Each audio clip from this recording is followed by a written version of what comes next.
mình buông trong xua đó bông ôn nhiệt mít chi tiết sơ lạnh bậc ní khum trong EMP rừngประเทศកម្ពុជានិងប្រទេសឈាមទៀតហើយ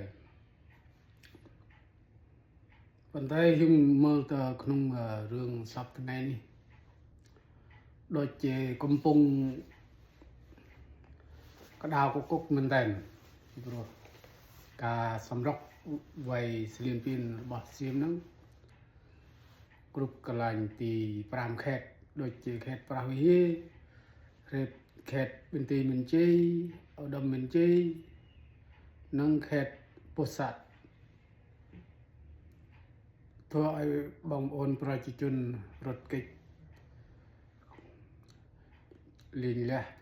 ផ្ទះសម្បែងនិងការងារដូចជាខ្លាចក្របធ្លាក់ពួងពីលើយន្តហោះ F16 របស់សៀមហ្នឹងហោះស្វែលតស្វែលមកនេះហើយជារងទុក្ខវេទនាដល់បងប្អូនប្រជាជនខ្មែរយើងខ្ញុំចង់សួរថាដល់មូលហេតុអ្វីថៃហ៊ានវ័យស្លៀនពានដល់ខ្មែរយើងពីព្រោះចំណុចកញ្ឆយពីអ្នកលើដូចជាអ្នកដឹកនាំរបស់យើងហ្នឹងធ្វើជាខ្ទេចខ្ទីនិងបាក់បែកបះបោដល់ជីវរដ្ឋដូចយើងធ្លាប់ដឹងថាស្អីជាមូលហេតុដូចជាអ្នកកាន់អំណាចនៅស្រុកខ្មែរយើងហ្នឹងដូចយើងមើលឃើញពីខាងក្រៅដូចជាមានការបាក់បែកផ្ទៃក្នុងរបស់រដ្ឋាភិបាលនឹងហើយទី1ទី2យើងដឹងហើយ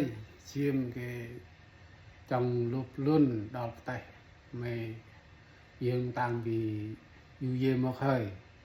ប៉ុន្តែពួកឈាមនឹងចាំមើលឱកាសពេលណាគេបានទៅរលទៅនោះដោយខ្វះខាតដូចជាចំណុចកសោយរបស់រដ្ឋាភិបាលកម្ពុជាយើងនោះហើយទី3ពីព្រោះរដ្ឋាភិបាលយើងជាអ្នក